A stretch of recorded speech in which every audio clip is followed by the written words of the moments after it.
Today is Thursday, August 26. My name is Pastor Anthony, and this is Wilderness Wanderings.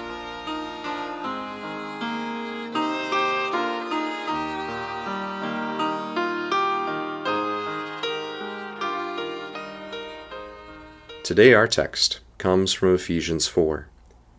Instead, speaking the truth in love, we will grow to become in every respect the mature body of Him who is the head, that is Christ.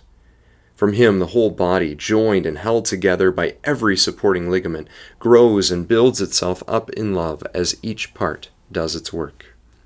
It's Ephesians 4, verses 15 through 16.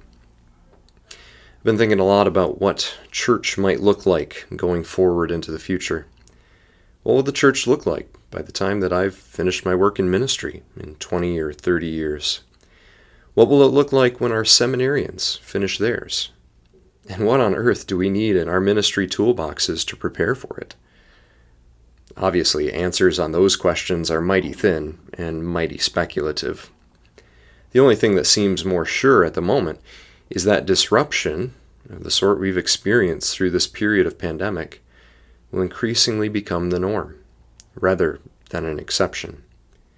We see that in increasing instances of climate crisis, increasing fracturing of forms of belief and opinion, the sheer speed of our tech-driven world these days, and a seeming power shift happening globally between a West on the decline and Asia on the ascent.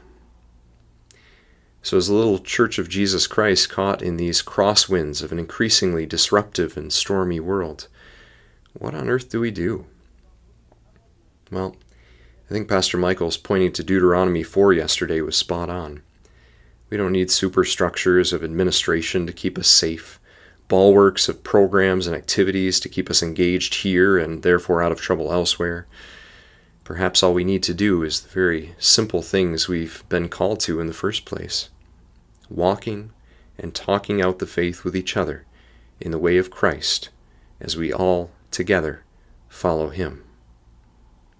Paul, I think, says a similar thing in this great discipleship passage from Ephesians 4. He invites us to speak the truth in love.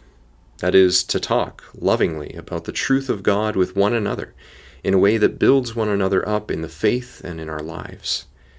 And that talking happens as each of us do the work that God has gifted us to do for building one another up. It happens while we're serving, while we're at work, working away across the week, whether we're worshiping together, really whenever. In short, it happens while we're walking the walk in the way of Christ, walking out our daily lives.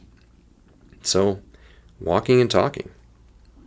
Regardless of what challenges and disruptions come on our path as a church or in this world, these are faithful things that God's called us to that can withstand it all. And in fact, build up the body of Christ in the process. Because, here's the thing, it's still Jesus' church. Christ is still the head, and He is faithful. His church will remain. So as you journey on, go with the blessing of God. May the peace of the Lord Christ go with you, wherever He may send you. May He guide you through the wilderness, protect you through the storm. May He bring you home rejoicing at the wonders He has shown you. May He bring you home rejoicing once again into our doors.